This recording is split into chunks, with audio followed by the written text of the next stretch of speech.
Last week, for the first time in 40 years, Boston hosted the National NAACP convention, and it's probably crossed onto your radar, if at all, for a few reasons.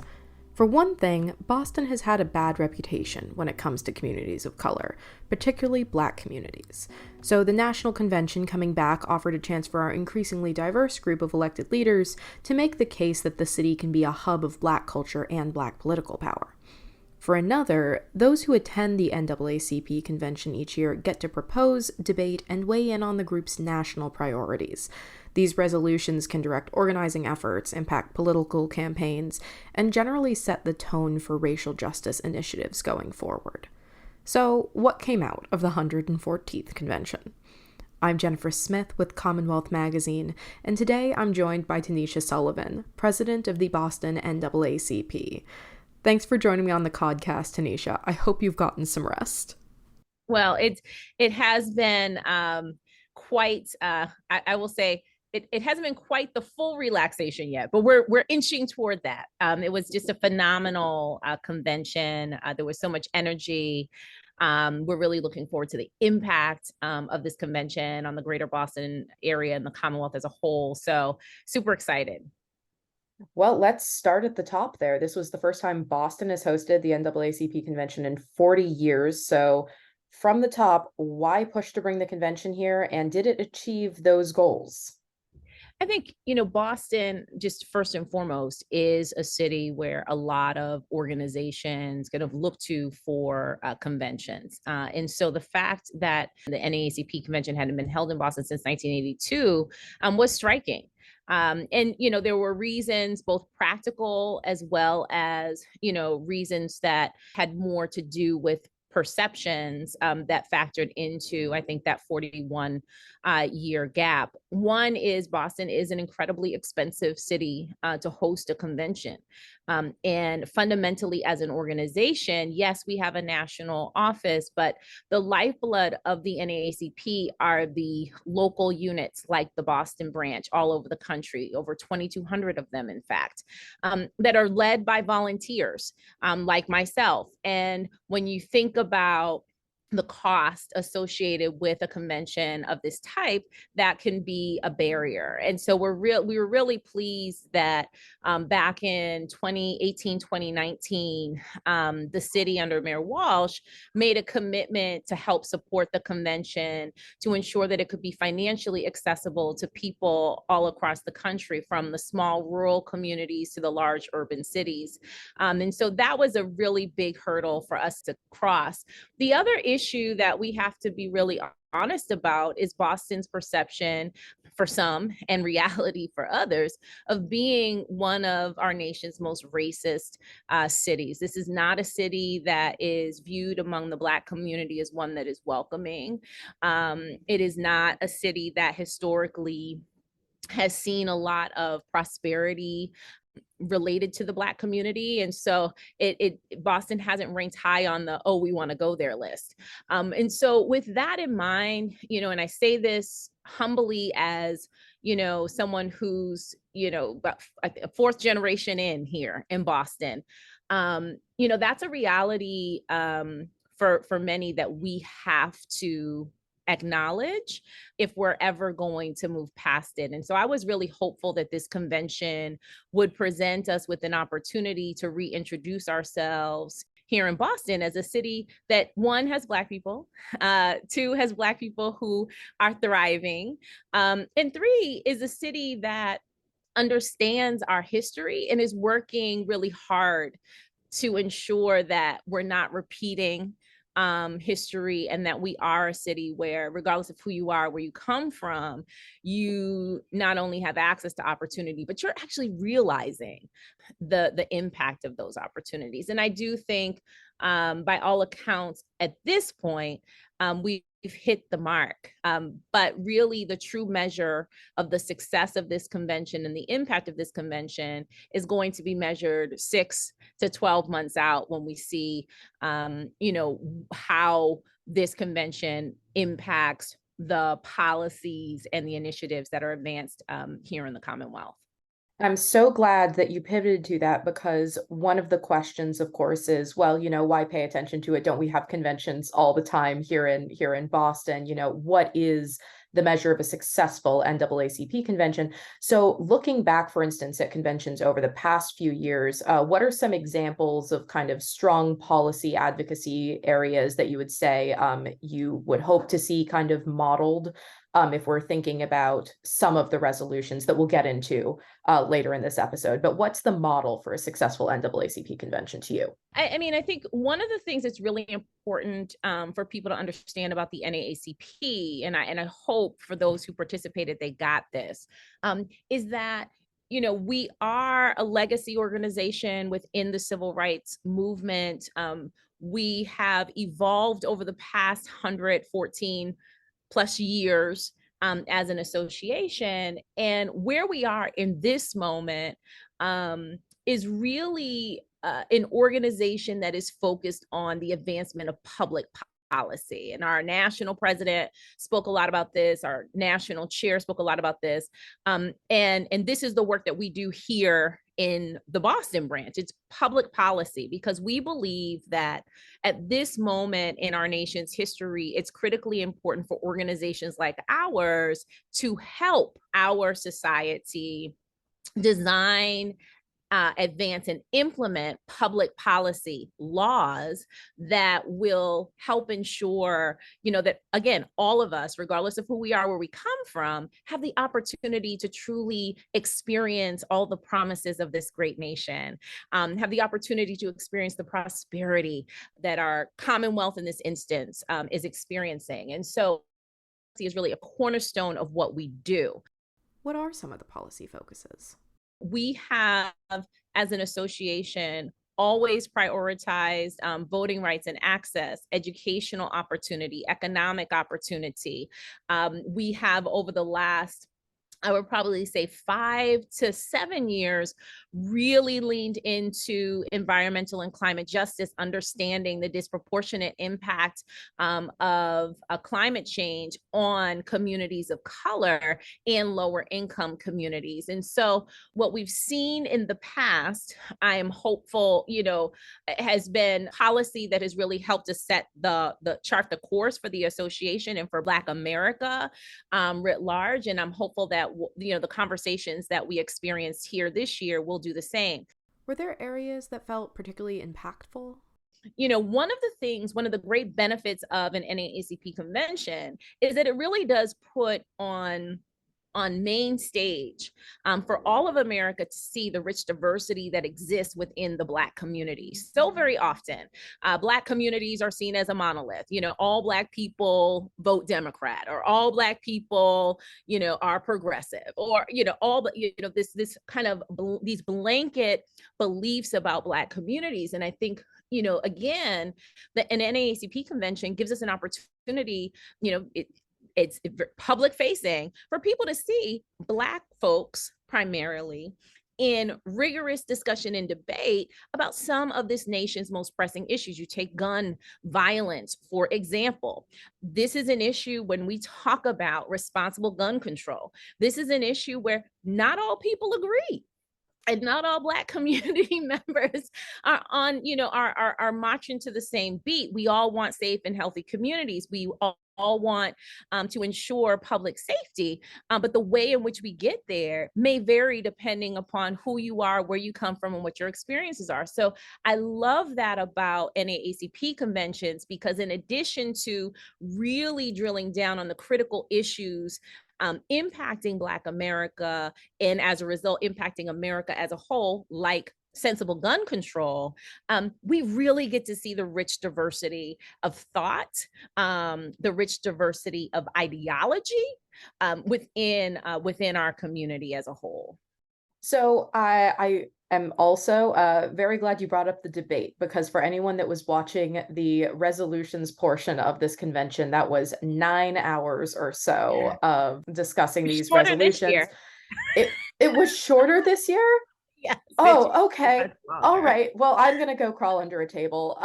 So one of the things that I think kind of gets to the point that you were raising, which is kind of what takes a public policy question and makes it a Black Americans question. So there was a lot of discussion right off the bat, for instance, about affirming the right to effective counsel. And it was kind of framed as an NAACP priority area because of the disproportionate impact on communities of color. Of course, many people who are in prison have to use public defenders, but disproportionately the people who really, really rely on them are Black and Latino defendants. So can you talk to me a little bit about how you conceive of the public policy and the intersection with kind of what is Black public policy?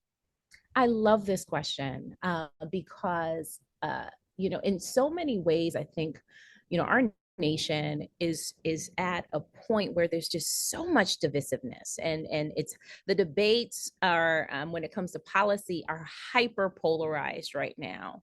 And I do believe there are efforts to keep us divided and to put us into boxes so that people feel like, oh, if you're advocating for, if you're advocating on an issue related to access to housing in urban environments, that you're not concerned about housing access in rural communities, right? And that keeping us hyper polarized in that way and creating division where there should not be division really does hold us back as a society. It holds us back as a local community, as a nation. And so one of the things that I am really hopeful this convention can help people to see, and it's part of the work that we do here very intentionally in Boston, is that there really are not Black issues.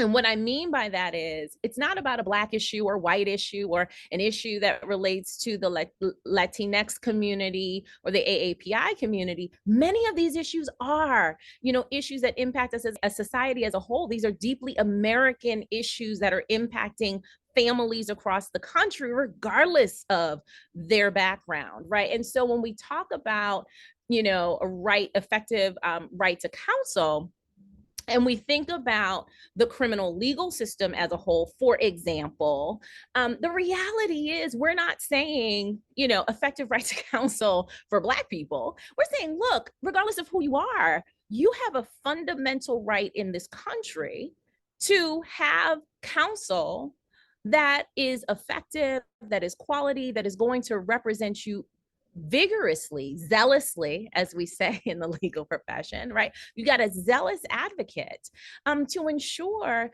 that when we say you're innocent until proven guilty, it actually matters. Likewise, when we talk about issues related to housing, let's bring it home, an issue that impacts so many folks across the Commonwealth. We are in a housing crisis right now. This is not it's not a Black housing crisis. It is a housing crisis that is impacting working families across this Commonwealth every day. I had the opportunity last year to crisscross the Commonwealth and to really, to be deep in many of our communities across Massachusetts. And the reality is we do have a crisis. But when we as an association really, lean in to work with local, state, and federal elected officials to advance housing policy, we do so with the belief that is based on data that if we design public policy that centers the most vulnerable, which unfortunately often means people of color, as well as people from lower income households, if we center the most vulnerable in our policy drafting and advancement, then we are going to impact the whole. Through this convention, one of the outcomes I'm hopeful of is that more people will come to an understanding that, again, this is not about, policy that is just about Black people or just about women or about a specific demographic group, but it is about public policy that acknowledges that we need to be intentional about including everybody and ensuring that everybody has what they need in order to effectively compete and therefore be able to really realize the full promise of our country. And so some of these, of course, are dealing with specifically kind of racialized questions. In the education space, of course, there was plenty of discussion about kind of student debt writ broadly, but then also there was a lot of diving into kind of making sure that the policy was denouncing anti-critical race theory legislation that's been popping up all over the country. From your perspective in Massachusetts, we're in a little bit of an interesting space in this national conversation, right? Where, if anything, we have legislators who are overly eager to kind of express solidarity with communities of color. But what does it actually look like from a policy perspective? Are we in Massachusetts also in this conversation around critical race theory and kind of the way that we talk about the nation's history in schools? We are in it. We're right in the middle of it. I think sometimes, like many of the national policy debates, because we are not perceived as being anti, some of these things, the work that we still have to do doesn't necessarily get the attention that's needed. And I say that to say, now for several years, the CARE Coalition, which is a coalition of organizations from across Massachusetts, has been focused on, an ethnic studies curriculum within the Commonwealth schools. And again, this has been a years long journey and we're still not there. I think when we talk about, being Massachusetts, being a leader, especially being a leader in public education, we have to take a closer look at our curriculum and ensure that at a time when there are parts of our nation that are hell-bent on taking us backwards and hell-bent on, trying to rewrite history or trying not to tell our history, that we here in Massachusetts are deeply committed to ensuring that we are going to be the guardians of American history. And American history includes ethnic studies. American history includes, honest recount of our history as a nation with the slave trade, with the enslavement of people, enslavement of indigenous people, enslavement of Black people in this country, and also being honest about the impact of that industry on our communities and society today. And so it is my hope that as a Commonwealth, we'll not just, kind of point fingers and make social media posts about, what's happening in Florida and oh my goodness, can you believe them, but that we will as a Commonwealth really say we're going to lead on this. Look, we can't control what's happening in Florida or in Texas, but what we can do is make sure that in classrooms across this Commonwealth, we have robust ethnic studies programming. We can ensure that in public education classrooms across this Commonwealth, that when we're teaching American history, it is the fullness of that history so that our students, can actually make their own decisions about, how they want to see our nation continue to evolve and what role they want to play. That's what education is about.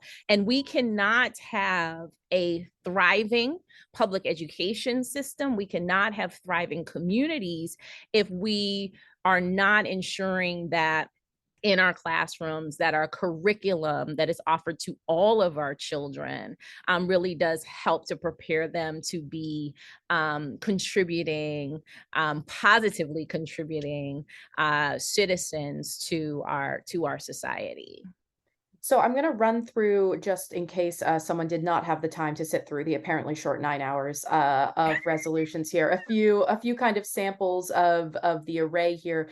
You mentioned gun control. There were resolutions pushing for instance, better background checks and gun purchases, repealing stand your ground laws.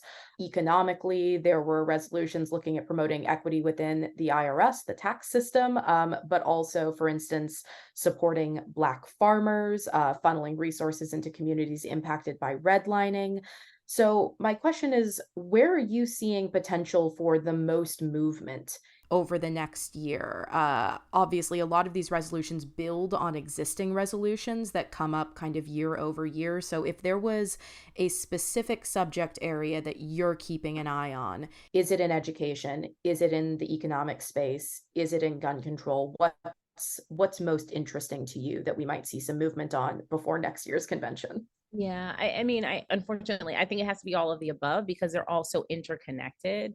That said, we have to ensure that across this country, we're dealing with the reality of an economic crisis where there are far too many families, period, that are trying to figure out how they're going to make ends meet month to month.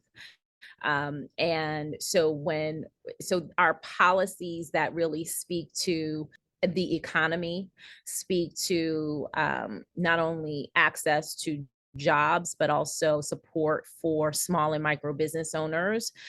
Those are critically important. And, one of those, to your point, is, support for Black farmers. We know across the country, farming is in the farming industry, and family farms, are really taking a hit. I have a cousin in Lunenburg who owns a farm, and it's tough.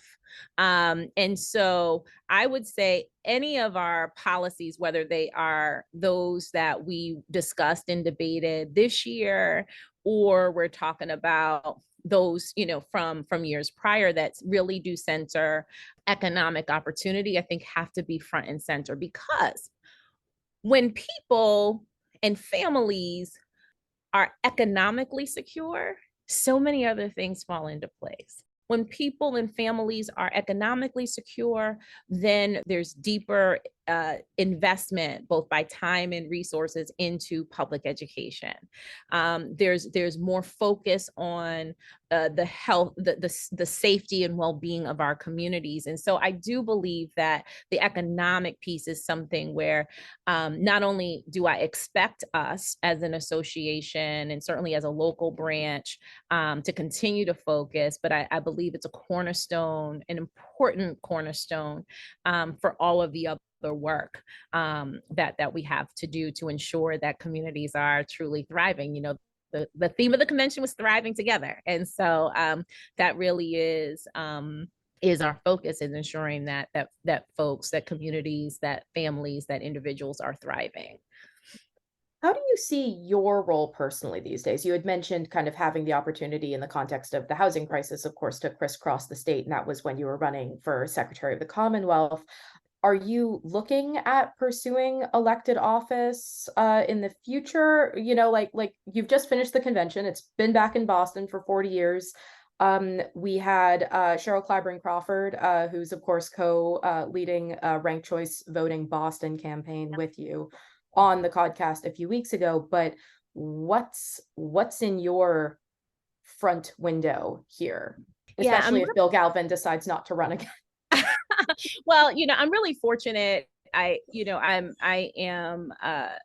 was asked by Governor Healy and Lieutenant Governor Driscoll to really help the administration think about the prosperity and well-being of the Black community across the Commonwealth. Again, with an understanding that there are just so many disparities there, and far too many people within the Black community who are not benefiting from the great prosperity that this Commonwealth has experienced, and they want to do something about that. And so they asked me to chair their advisory council on Black empowerment, and in that role, I have the opportunity to work with just an incredibly diverse group of leaders from across the Commonwealth to advise the administration on policy that can make a difference. And so I'm really looking forward to continuing that work. What's most important to me, again, as someone who has deep roots, not only here in Boston, but in the Commonwealth, this is home. This is, generations of home. It's and I've been very fortunate and blessed here in the Commonwealth. I want to make sure that for future generations of little girls who look like me, that they can not only experience really the fullness of what I've been blessed to experience, but even more. And so that's really where my focus is, just in terms of service to the Commonwealth, and then continue continuing to ensure from an NAACP standpoint that this convention is not just a blip on the screen. It's not, that it wasn't just a great event, but that it really does have impact. And on that front, I do want to thank the Commonwealth. I want to thank certainly our state legislature, the governor's office, and the city of Boston, from the mayor's office to our business leaders, to our nonprofit institutions that really helped to make this 114th National NAACP Convention one of the largest. We're still counting. One of the largest in NAACP history. We had over 13,000 people participating, which is really a big deal, making it the largest, the most inclusive, the most accessible convention in NAACP history, and also making it one of the largest convenings that our city and that our Commonwealth has ever seen that really does center racial justice and racial equality. And that, for all of us, is something that we should celebrate. We all had a hand in that, and I'm just really proud of what we collectively as a Massachusetts society were able to show about who we are and what we're hoping to do. Gotcha. Okay. Well, the very quick lightning round at the end is, so are you going to push to bring this back very, very soon? That's not a fair question a week later. That's true. That's true. You're very tired right now. That's true. And I also want to clarify, it is election season for everybody. So is that like a yes, look for you on a ballot in the future? No, look for you on a ballot in the future? If everyone is in full election brain at the moment, because the legislature may be on break, but we aren't. Listen, I hope everyone is in full election brain, because we definitely need folks to be paying attention to these municipal elections across the Commonwealth. I ran for Secretary of State last year because I do believe deeply that in order for us to have the type of democracy that we all deserve, that we all want, that we all can have, that we need to have a system that really does not only give access to everybody, that everyone wants to participate in. And so I'm going to continue to do that work. That is life's work. And, as you mentioned, I have the opportunity to co-chair Ranked Choice Voting Boston this year with Cheryl Clyburn Crawford from Mass Vote. And again, I think that these are the types of policy initiatives that we should be focused on here in the Commonwealth that really help us to be innovative in this space as our democracy is evolving. The structures through which we experience our democracy should also continue to evolve. And so that's what I'm focused on. And I say that not to sidestep the question, because I know that's what you're thinking, but to really help people to understand, look, you don't have to hold elected office. You don't have to have a title to play an active role in ensuring and securing our democracy for the future. And so when I ran for office, what I said to everybody is everybody has something to offer. And I still believe that. And you don't need an office to do that. And so I hope if nothing else, I can serve as an example for people that part of showing up as a citizen of this country, as someone who cares deeply about our democracy, is finding a way to serve. And serving in volunteerism, as I do, is one of the ways that you can do that. And so again, I hope that serves as an inspiration, as an encouragement to folks across the Commonwealth, not to be complacent in our democracy, but to really lean in and find ways that you can help us to continue to move forward. Okay, well, I think that's all the time we're going to have for this week. Again, thank you so much to Tanisha Sullivan, president of the Boston NAACP, and to our listeners. We will see you next week.